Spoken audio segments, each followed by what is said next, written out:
Welcome to the Leaders in Payments podcast, where we talk to C-level leaders from across the payments landscape. We'll be discussing the products and services that impact the payment space today, as well as trends and predictions for the future of payments. We will also hear stories from our guests about their journeys to the top. Big US companies are typically multinationals, and they started asking us how we could help them outside of the US. So I had to figure out an international expansion strategy. And Trustly in Europe, that essentially was doing the exact same thing, but coming at it from a European perspective was a perfect fit. And we decided to join forces to create that transatlantic platform that we're now bringing to merchants and billers, both in North America and in Europe.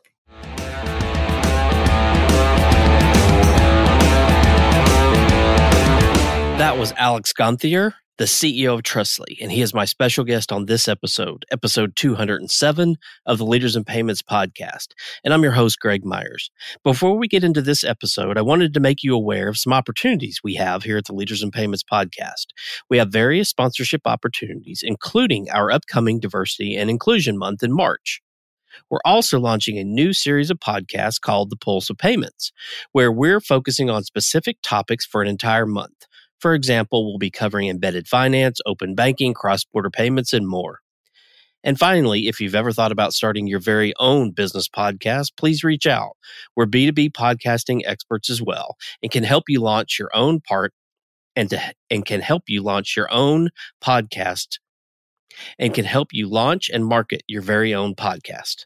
For more information on any of these opportunities, please contact me directly at greg@leadersinpayments.com. Now, on to the show. Alex, my guest on this episode, speaks 5 languages, has lived in 6 countries, and has a genuine passion for solving customer problems. Trustly is an alternative payment method for consumers that enables them to pay with their bank account by signing into their bank online. Their target audience includes billers, online gaming, financial services, and e-commerce merchants. As for their competitive advantage, Alex touts a user experience paradigm that is formless, more secure, more economical, and more revenue efficient. The capacity to process payments outside of the card networks offers much less fraud and higher transaction approval rates. Alex and I go on to talk about his journey to the role of CEO, as well as where he sees the industry going in the next 2 to 3 years, as it relates to things like real-time transactions, crypto, blockchain, stablecoin, and more. We've got a great episode ahead, so let's get started.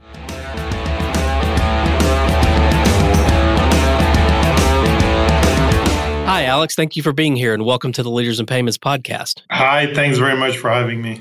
Absolutely. So let's dive right in, and we'll talk about your career in a minute, but tell our audience a little bit about yourself, maybe where you grew up, where you went to school, where you currently live, a few things like that. Well, I was born in Geneva, in Switzerland, the heart of banking, and ended up going to school in Switzerland as well at the Swiss Federal Institute of Technology. I'm an engineer, a telecommunications engineer by training, which actually was a very easy link into finance because it's all about digital signal processing. But that's what I studied. Okay. Are you living in the U.S. now? I was living in Switzerland for the past 3 years. I've been going back and forth a lot. That's one of my passions that we'll discuss later. But I've been living in different countries, and I was in Switzerland for 3 years and going back and forth. And I decided months ago to come back to the US. So I'm back in the Bay Area now, yes. Well, let's discuss Trustly now. So tell our audience what Trustly does. So Trustly is an alternative payment methods for consumers. A consumer, everyone is used to PayPal or Visa, MasterCard, where we're an alternative. We're an alternative where we precisely do not rely on the card networks. We enable consumers to pay with their bank accounts from a merchant or biller's website by signing into their online banking, typically from memory. So we bring a user experience that is form-free, no form to complete. You just sign into your online banking. And we then trigger a payment from the consumer's bank account to the merchant's bank account. So we bypass the card networks. Are there certain verticals you focus on? We're focused on the biller vertical. So billers are anything from telecom and media companies to government, education, insurance, all the people who send you a recurring bill, whether it's monthly, quarterly, annually. We're very strong in that vertical with AT&T, Verizon, T-Mobile, Charter, and others as big customers. We also focus on specific segments of the e-commerce space, specifically small, low transaction amounts, high repeat, high frequency type of purchases. That would be grocery, that would be all the delivery services, that would be quick service restaurants. That's a sector in ride sharing. That's a sector in e-commerce that we're focused on. We also focus on iGaming or sports betting and online gaming in general. That's also a segment that's of high interest to us because underserved by Visa, MasterCard. We also work in financial services. That would be the fourth vertical of interest to us, financial services. That would be money remittance companies from Western Union to MoneyGram to Remitly, some crypto exchanges. We help consumers essentially fund those money transfers from their bank accounts. Those would be four key categories for us. Okay. And what countries do you operate in? So we operate in North America. I mean by that, we have merchants and billers using Trustly as a payment methods or offering Trustly as a payment methods in the United States, in Canada, but also in Europe. We're in over 20 countries, probably approaching 30 countries at this point. All of the big European countries and some of the Nordics and some in Eastern Europe as well. We also have some customers, in fact, in Australia. So we're slowly but surely also looking at expansion into Asia Pacific. Okay. And how big is the company? Company right now in total is 400 employees in North America, 400 in Europe, 800 people strong. And there's an interesting backstory of how the company started, right? With two companies merging together. Can you maybe speak to that origin? Trustly is a group with two regional operating companies, one in Europe where the name Trustly came from, and it started ahead of the business in the US, and one in the US, which used to be called Pay with My Bank, which I founded based on an idea that I developed in 2000, in fact, with my first payments company here in San Francisco. And the company in North America, Pay with My Bank, formerly Pay with My Bank, started in 2011, as I said. And I realized, with customers like Facebook and PayPal, and I realized in 2017, 2018, that for these big enterprise customers in the US, big US companies are typically multinationals, and they started asking us how we could help them outside of the US. So I had to figure out an international expansion strategy. And Trustly in Europe, that essentially was doing the exact same thing, but coming at it from a European perspective was a perfect fit. And we decided to join forces to create that transatlantic platform that we're now bringing to merchants and billers, both in North America and in Europe. Maybe talk about the value prop from the merchant perspective. Why would a biller add this payment method to their mix of payment methods? So if you think about an AT&T or a Verizon, for them, we're ACH, right? We're the equivalent of, or we're the new generation of what ACH is, or what used to be called electronic check. Billers historically have been paid for their monthly subscription services historically by paper check, and some people via recurring payments coming from the bank account. And over the past 15 years, whereas 20 years ago, you have a company called Check Free Corporation that emerged that said, we're going to bring that model to the bank account, to online banking. And that's, everyone is used to having a bill pay tab in their online banking. But then billers realized that that was not creating a lot of a relationship, a lot of stickiness between their subscribers, their customers, and themselves.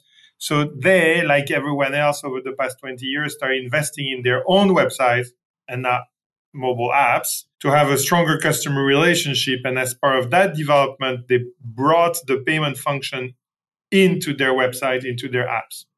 So you can pay your bills there. And that's great. But what they noticed is that when people are on the go on their mobile, you ask them to pay. The only thing they have to pay is their credit card or the debit card that's in their wallet. So people are out and about and they have to pay. And before you know it, they get their wallets out, they take the credit card, transcribe the 16-digit PAN, and AT&T, Verizon, T-Mobile, they end up with a subscriber that's paying by credit card. Well, the data as of 10 years ago, it was a $1 billion problem for AT&T. $1 billion a year. That's 10 years old information, right? Today is much bigger. $1 billion in payment costs that they did not have before. And so they started scratching their heads. How do we bring, this old paper check and bank payment paradigm back to life in a mobile first world? It doesn't happen easily in a mobile first world because people do not transcribe bank account and routing number information, right? Into a mobile form factor the way they do if it's on desktop. Number one, they're out and about on their phone. They don't have their checkbook handy with that information resides, right? Bank account number, routing number, that's typically information you find at the bottom of a check, a paper check. Number two, checkbooks are disappearing. And if you ask a 60-year-old, they will know what it is. If you ask a 20-year-old, they don't even know what you're talking about. And so they realized that on mobile, it was impossible to get any ACH adoption, any bank payment adoption or checking account payment adoption. So they came to us and said, with your UX, your user experience where people don't have to know their bank account routing numbers, they don't have to get their checkbooks out.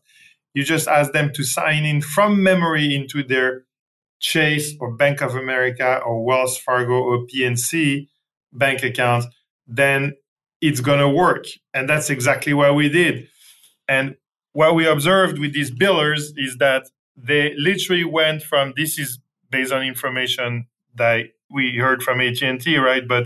And Verizon and the others, that they went from having very, very limited ACH adoption on mobile to having 70, 80% ACH adoption on mobile versus desktop, which was exactly the same proportion as their traffic going to their mobile app versus their desktop. So we realized with that we had completely cracked the code for them in terms of enabling their customers to pay the way they want to pay, which for 30 to 50% of Americans remains with their bank accounts when it comes to a monthly or quarterly or annual bill. So that's what we do for billers. Okay. What would you say differentiates Trustly from your competitors out there? So let's first define competitors. I mean, we view our competition, we're a payments company, so we view our competition as being Visa, MasterCard, PayPal, and Trustly, first of all, for the consumer, created a new user experience paradigm whereby you don't have to fill out a form to pay, where you enter your 16-digit credit card number plus expiration date plus the 3-digit security code. That's just form filling, right? A little bit like PayPal, we changed the paradigm and said, no, you're going to sign into an account to pay, so you don't have to complete a form.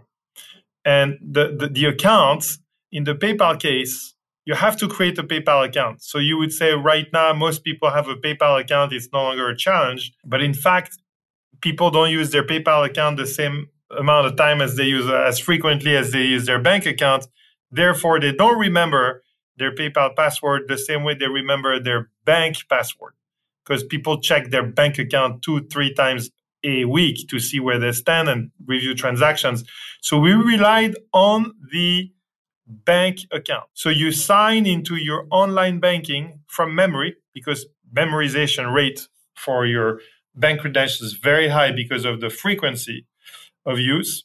And that completely bypasses the form filling experience. So you sign into your online banking and immediately, it's a little bit like going to an ATM machine. Immediately in front of you, you see the various accounts that you can use to pay.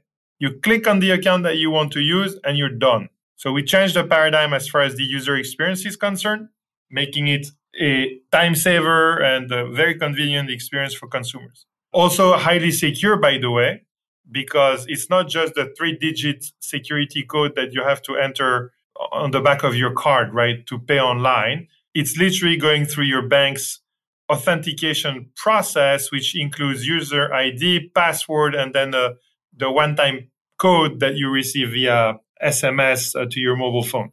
So much more secure for consumers. That's for consumers, great UX and security. And for merchants and billers, they can accept a payment by Visa, MasterCard, and that will cost them 2.5%.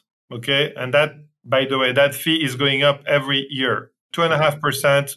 If it's a corporate card, it will go all the way up to 4%, maybe more. With us, we can divide that by 2. So we make it much more economical for merchants to accept payments online. And also because we have this stronger, so it's a cost saving benefit that I'm talking about. But as interestingly, because we have this strong authentication paradigm that I discussed that the banks provide, right?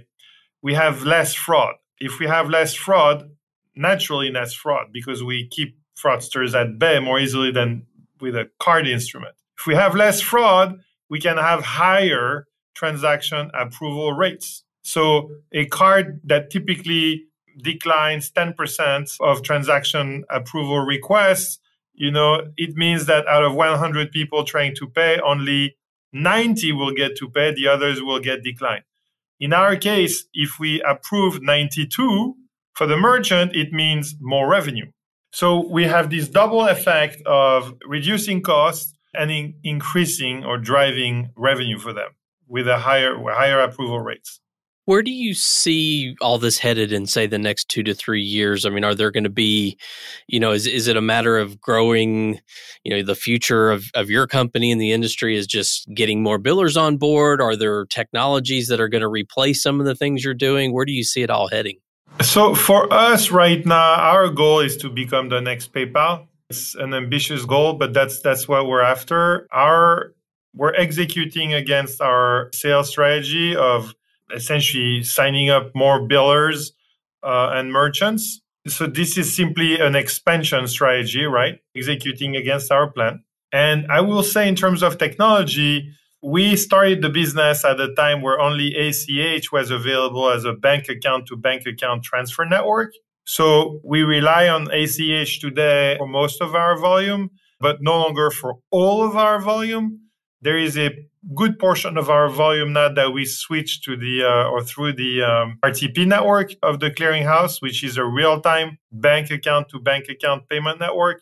So as the RTP network becomes more ubiquitous and as FedNow, the Federal Reserve's own real-time network also becomes available, we will evolve. We will essentially incorporate those networks into our offering, with the UX being what it is, that there is not a big change there. Maybe Face ID will replace, over time necessarily, Face ID will replace user IDs and passwords. But as far as that's the front end and the back end of the UX and the back end processing, the networks, it will be increasingly real time. So that's where we're going. Do you see blockchain or crypto maybe once it starts uptick again after the negativity? Do you see that playing a role in anything you're doing? It's a very good question. We have crypto exchanges as customers. We like the space and we help the space by enabling Coinbase or Kraken to accept funds from a bank account and making the funds available to buy cryptocurrencies in real time. Okay, if you're a Coinbase customer. So we have the sector, very interesting market for us to serve. Using the technology as part of our infrastructure is not something that I'm clear on yet. So far, there has not been a need because ultimately, in our case, the money comes out of the bank account. However, there are two things that we're observing. One, stablecoins will emerge, a USD stablecoin, a Euro stablecoin. So at that point, there is no reason why we would not plug into those new types of accounts. they're not bank accounts per se, but they are stablecoin accounts. They will behave very similarly to a bank account today. That's one. And two, there is already interest from the crypto exchanges today to essentially be a part of our universe of financial institutions from which you can pay, and thereby enabling their customers to use their Bitcoin or their Ethereum, any of their currencies at an AT&T or a Dell or Lyft, right? Whereby you could use those cryptocurrencies and there would be a real-time conversion into USD, US dollars.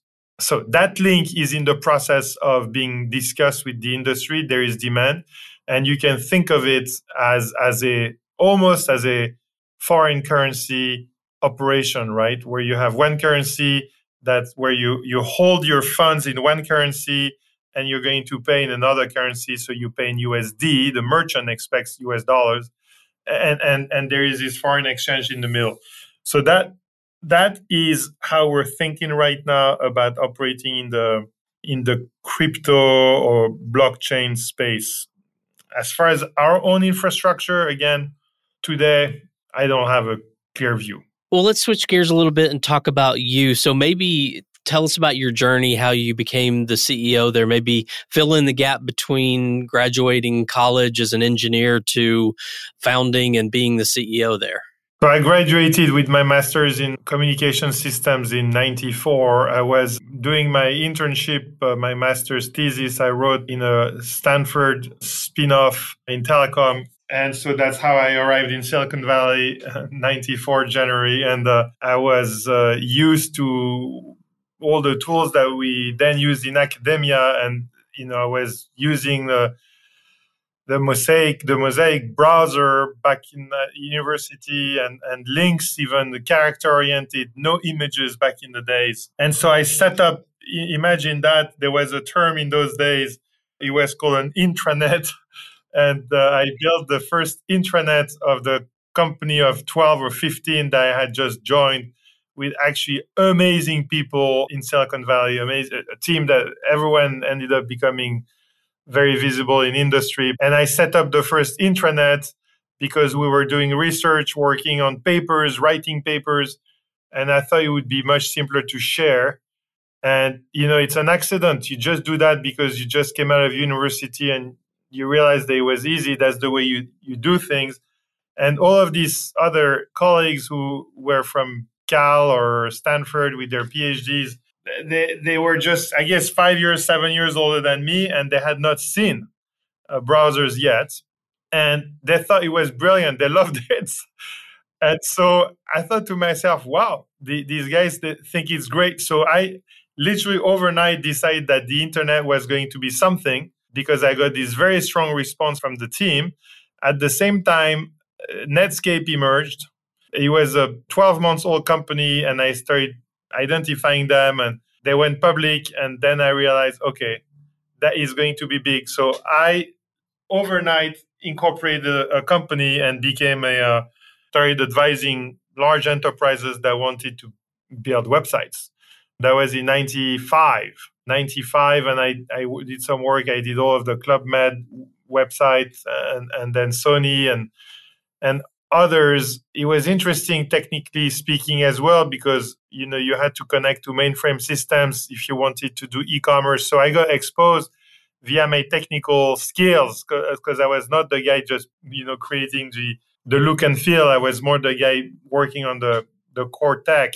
So I started getting involved in e-commerce as early as 95, 96. And transactions in e-commerce. And that put me in the payment space by accident. Then in San Francisco, I met a guy at a cocktail party like you have every night, who had this idea of charging for content and services. So small payments, micro payments online, all the videos, and there was real networks at the time, the videos and the music that you could download. There was no payment mechanism.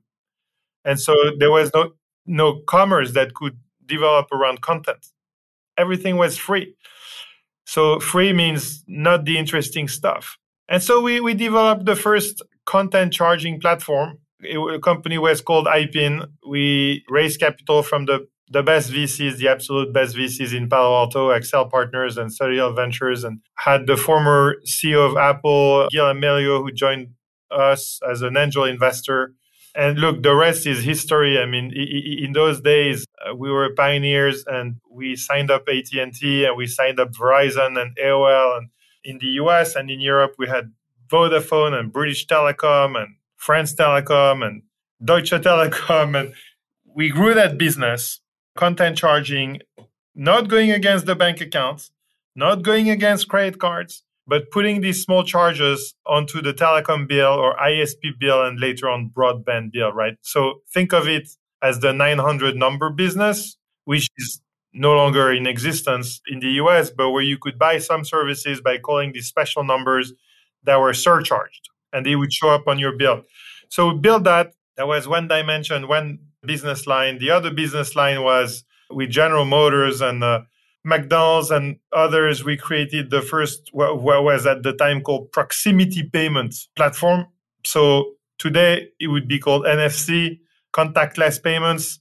Every card in the US now is enabled. But at the time, you had to have a key fob, and that was good for drive-through restaurants, walking in fact. But for drive-through restaurants or gas stations, it was not even good enough.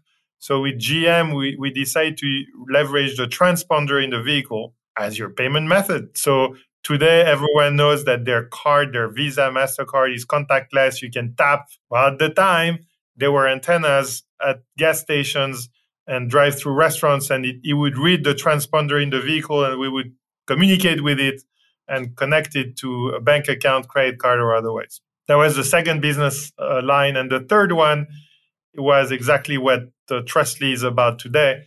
So we were working with Wells Fargo in San Francisco and HSBC in Hong Kong, and created an alternative to the card networks by connecting directly the consumer from the merchant's website to their bank account to trigger that payment. So, 2002, the internet bubble burst. GM decided that the internet was a fad and closed down EGM that had our entire division.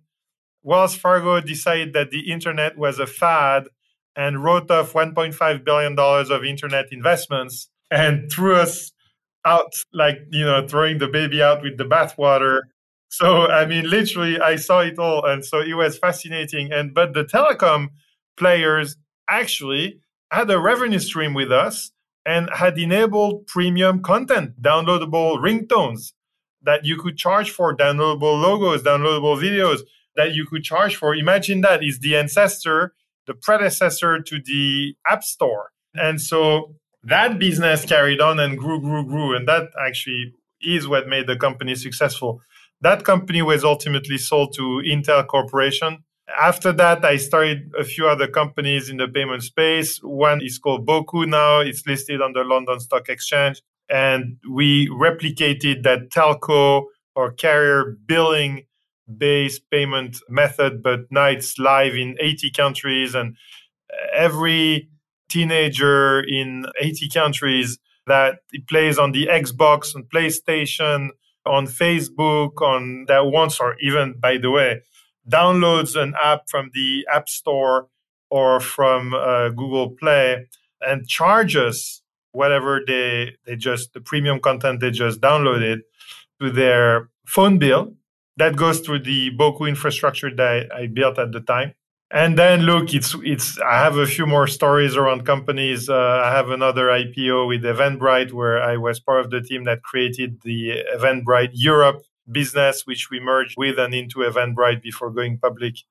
In between these operating roles, I've always been on the money side of the spectrum, so helping venture capitalists and private equity firms invest in the right companies in payments or fintech in the broader sense, or internet in the even broader sense. So that's what I did. So I was a VC in London in 2009, 10, 11, and then I realized that the model that I had created with Wells Fargo and HSBC here in the US in 2000 of paying with your bank account by signing into your online banking had become big in the Netherlands. I was in London for 5 years, so I realized that in the Netherlands it had become big.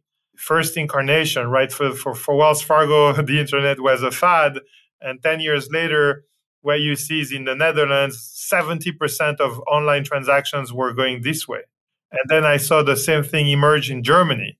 And I thought to myself, well, these companies are not going to expand to the US. So I just decided to do it myself, come back to the US to finally do what I started in 2000. Came back in 2011 to make it happen. That's a fascinating background. All those names and stories from the past all ring a bell with me as well. We were probably about the same age. So maybe tell the audience some things you're passionate about. So maybe one business-related passion and one personal passion. So business-related passion is I am only interested in technology if it solves a customer problem. I love solving customer problems. I don't like being technology for the sake of technology, but I love listening to a customer, understanding what they're trying to accomplish, designing in my head a solution and telling them, listen, give me a week or two and I'll come back and I'll show you how I think we can address your need. And then they are more than happy to open their checkbook and hire you. So I really love that moment where you're listening to a customer problem. At times it's pain points, at times it's dreams, right? And figuring out how you're going to help them. And then it feels really good when they cut the check because you know that you've met their needs. So I love that. It's truly who I am, is being in front of the customer and designing the product that's going to meet their needs. Personally, I love traveling around the world, not as a tourist. I do some tourism, but I love feeling at home in lots of different places. So I've lived in 6 countries. I speak 5 languages. And I come from a country, Switzerland, where there are 4 official languages. So I kind of grew up with that. My grandfather was a professor at Stanford already back in the 50s. So I kind of grew up in a multilingual, multicultural environment. I just love it. Going there, having friends in different countries, speaking different languages. Again, I make big distinction, not as a tourist, as someone who I've had bank accounts because I've had houses, places in Spain, in Germany, in the UK, in France, in Switzerland, US, even Brazil. I love that. I love discovering new people and connecting with them. Awesome. So I started in payments roughly 20 years ago. And, payments back then was kind of MasterCard, Visa, right? And obviously it's changed tremendously since then. The technology, the amount of money that's been invested, the word fintech, it was pretty young still now. And kids in college now, I think they can take fintech courses and they look at the payments or fintech industry as a place to build a career. What advice would you give them? As someone coming out of college, they're looking at this industry, what would you tell them that they should do to be successful? Wow, it's a very good question. It's also a very hard one. What has always surprised me with the payments industry is precisely that there was no way to learn in school up until recently. You had to learn everything on the job. At the same time, it's so incredibly complex. The telecom industry is complex, but it's not regulated like the fintech industry or the payments industry where you have to deal with security and you have to deal with anti-money laundering and you have to deal with all kinds of regulations. So I would say if I were to start in payments again right now, there are 2 areas that I find interesting is how to simplify the user experience. Apple has done an excellent job of simplifying the UX of paying with your card. But I actually think that there will be more innovation around how you authenticate yourself in a strong manner without having to enter passwords and all of that, right? So just simplifying the user experience so that it becomes easy, super easy, invisible, so easy that it's invisible, and at the same time secure, right? So that's one area that I find really interesting. The other area, frankly, is the rails themselves. Maybe it will come from crypto. But why would the Western world, depend today on the Visa, MasterCard rails? American Express to a certain extent, but American Express is a niche player in regard to Visa, MasterCard. Why would the entire planet rely on the Visa, MasterCard network that's extremely expensive, where you pay, it's like as if you were crossing a bridge every day to go to work, where the bridge, they wanted $30. The toll was crazy high, right? So why $30 to cross that bridge every day to go to work? If there is a way, frankly, to make everyone profitable and happy, if it costs $3 or maybe even 30 cents. So building alternatives to the current rails, and maybe it's going to be crypto that gives the infrastructure to make it possible. Maybe it's already emerging with the RTP network, the real-time bank-to-bank networks. I don't know yet. We have a thesis. We are following the bank rail strategy, but there may be other strategies that people will uncover for the coming 10, 20 years. So that would be another area that I would invite people to look at. But the third thing I would say in terms of advice is that if you want to start in payments, you just have to have the right team. It's not about trying to build a quick and dirty prototype and bringing it to customers, hoping they will think it's great. Because when you fail in payments, you actually fail your customers. You affect their top line. Transactions break. They don't work. And so they will kick you to the street very quickly when you don't have critical mass. You have to deliver. You have to think like a nuclear engineer, like an aerospace engineer, you have to deliver extremely high quality from the get-go. It's got to be baked into your DNA. If you don't have that DNA, you're going to struggle in payments. Enterprise customers are not forgiving. Well, Alex, we've covered a lot of ground on you and your journey and the industry as a whole, and obviously Trustly as the company and what it does. So is there anything else you'd like to add before we wrap up? No, I've enjoyed the conversation very much. I'm intrigued by your own background. I would tell you as one more story. Actually, maybe this one more story is in 99, I was given the PayPal business plan by my VCs at the time. And it was a company of 10 or 15 people. It was the Peter Thiel side. It was PayPal, not X.com, Elon Musk. And I read it, and it was about beaming money via Palm Pilot devices, if you remember those. Oh, yeah. And I thought to myself, there is no market for this. This is ridiculous. So I said to the VC, just don't waste your time. And you know what? When Wells Fargo invested in IPIN, they were investing at the same time. They invested in a company called BillPoint. And BillPoint was going to be eBay's payment engine. And they decided to beef up their payments team because PayPal was circling. And what I realized is that company PayPal that I thought in 99 was just like impossible to understand. Why would you waste your time even reading the full business plan, right? As early as the 2000, they were already showing their might and showing their smarts.